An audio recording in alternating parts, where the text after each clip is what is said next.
बिस्मिल्लाहिर्रहमानिर्रहीम। अस्सलाम वालेकुम व्यूअर्स, कैसे हैं आप? दुआ अल्लाह ताला आपको खुश रखे, बाद रखें, आमीन। आज की हमारी रेसिपी है जी मकई की रोटी बना रहे हैं और बहुत ही आसान तरीके से हम इसको बनाएंगे। अगर आपको पहले मकई की रोटी बनाना मुश्किल लगती थी तो आज के बाद आप मास्टर बन जाएंगे इस रोटी बनाने के। तो चलें इसको बनाना शुरू करते हैं। कैसे हमने इसको बनाया, बहुत ही आसान रेसिपी है। अगर रेसिपी पसंद है लाइक शेयर कर दीजिएगा, चैनल पे पहली बार है सब्सक्राइब भी कर लें। हौसला अफजाई ज़रूर किया करें क्योंकि इससे हमें मज़ीद काम करने का हौसला बढ़ता है। चलिए रेसिपी बना लेते हैं जी। तो सबसे पहले मैंने 1.5 कप मकई का आटा ले लिया। ये खालिश आटा है, इसमें हमने कोई गंदम का आटा नहीं मिलाया। 2 चुटकी इसमें मैंने नमक डाल दिया है। नमक को भी मिक्स कर लेते हैं।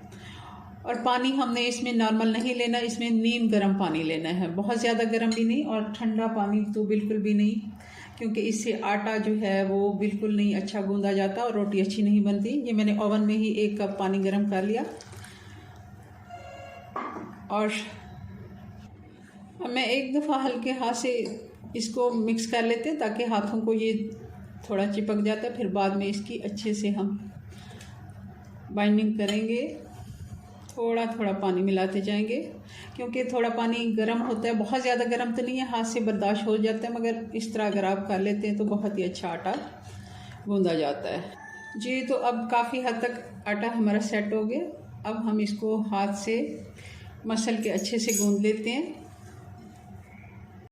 जी। तो आटे को अच्छे से मैंने गूंद लिया। इसको रेस्ट देने की ज़रूरत नहीं है, अभी से ही हम इसकी रोटियां बनाना शुरू कर देते हैं। और रोटी हम आसान तरीके से बनाएंगे, वो भी मैं आपको बता देती हूँ जी। तो सबसे पहले मैं ये आपको बताने के लिए कि ये हमारे पास घी का पैकेट है, इसको मैं खोल के खाली कर लेती हूँ। घी का, ऑयल का, जो भी आप यूज़ करते हैं, ये बहुत ही अच्छा एक बैग होता है जो अच्छा प्लास्टिक होता है और इसका साफ़ सुथरा भी होता है जी। तो बैग जो है घी का खाली हो गया। किचन की जो कैंची होती है आप वो लेके इसको साइड से भी ऐसे काट लें ताकि ये एक हमारे पास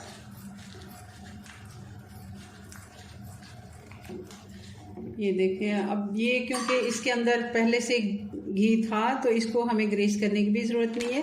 और ऐसा बैग जो है ये साइड भी, इस साइड को भी हमें काटना होगा ताकि ये देखें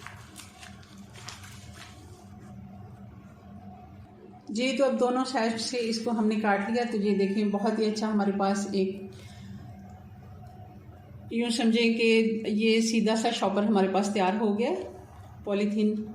अब इसके ऊपर क्योंकि एक्स्ट्रा घी है तो ये थोड़ा सा मैं इसको टिश्यू से साफ कर लेती हूँ जी। तो इसको मैंने ज़्यादा जो घी था वो मैंने हटा लिया है टिश्यू के साथ। अब इसी के ऊपर हम पेड़ा रखेंगे जी। तो ये आटा है, इसके हम 3 पेड़े बनाएंगे ताकि मीडियम साइज़ की हमारी 3 रोटियां बन जाएंगी 1.5 कप में जी। तो पेड़े हमने तीनों तैयार कर लिए। अब हाथ से इसको फैलाते जाएंगे जी। तो इसको हम घुमाते जाएंगे। मैंने एक्स्ट्रा जो शॉपर था उसको काट लिया और दूसरे हाथ से आप ऐसे जो क्रैक्स आते हैं ऐसे आप उंगली से इसको सीधा करते जाएं ताकि ये देखें यहाँ से ऐसे फिल हो जाए और अच्छी सी हमारी रोटी तैयार हो जाए। जितना आप इसको पतला बनाना चाहें आराम से आप इसको बना सकते हैं।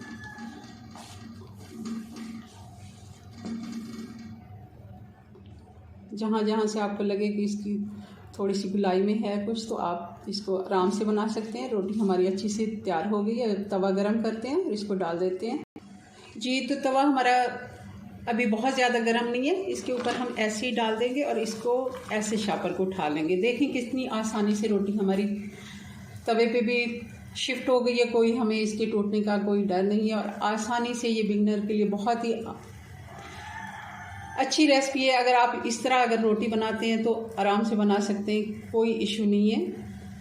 इसको अब एक साइड से 2 से 3 मिनट हल्की आंच पे पकने देंगे, बल्कि इस साइड को ज़रा ज़्यादा टाइम लग सकता है क्योंकि बहुत ज़्यादा तवा गर्म नहीं था। क्योंकि ये हमने शॉपर के साथ डाली है तो मुझे ये था कि ज़्यादा गर्म होगा तो थोड़ा सा सुकड़ सकता है, इसलिए मैंने ज़रा जल्दी डाल दिया। तवा हमारा ग्रीस है। अगर आपका तवा दूसरा नॉन स्टिक है तो फिर तो बिल्कुल ही आसान है, कोई भी इशू नहीं है जी। तो 3 से 4 मिनट हो गए। रोटी हमारी एक साइड से तैयार हो गई है क्योंकि ऊपर से जब ये रोटी खुश्क हो जाती है तो इसका मतलब है तैयार हो गई है। घी लगा लेते हैं। घी लगा रहे हैं तो बिल्कुल रोटी हमारी सेट है, कोई उसको इशू नहीं है।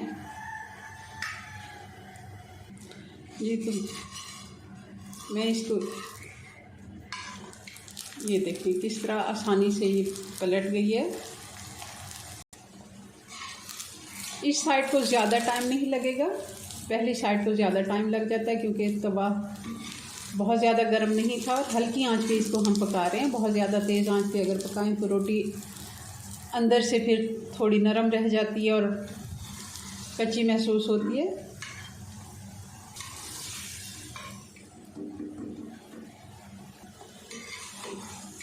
जी तो रोटी हमारी काफ़ी हद तक तैयार हो गई है। थोड़ा सा और इसको मैं करती हूँ और इसको अब मैं उतारने लगी हूँ क्योंकि देखिए कितना प्यारा सा गोल्डन सा इसका कलर आ गया है। जी तो इसको हम उतार लेते हैं। दूसरी रोटियां भी हम ऐसे बना लेते हैं। जी दूसरी रोटी भी हमने डाल दी है, इसको भी पका के आपको फिर फाइनल लुक दिखाते हैं इसकी। जी तो रोटियां हमारी बन के तैयार हो गई हैं। इस रेसिपी को अगर आप बनाते हैं तो बहुत ही आसानी से मकई की रोटी बना सकते हैं। अगर बुज़ुर्गों का, हमारे बुज़ुर्ग शुरू से ये रोटियां खाते आए हैं, देसी हमारे खाने हैं, तो उनका दिल करता है। और आजकल के बच्चियां जो हैं उनको बनानी नहीं आती। ये बहुत ही आसान रेसिपी है। चलें जी, अपनी दुआ में याद रखें। मिलते हैं नेक्स्ट वीडियो में नई रेसिपी के साथ। तब तक के लिए अल्लाह हाफिज़।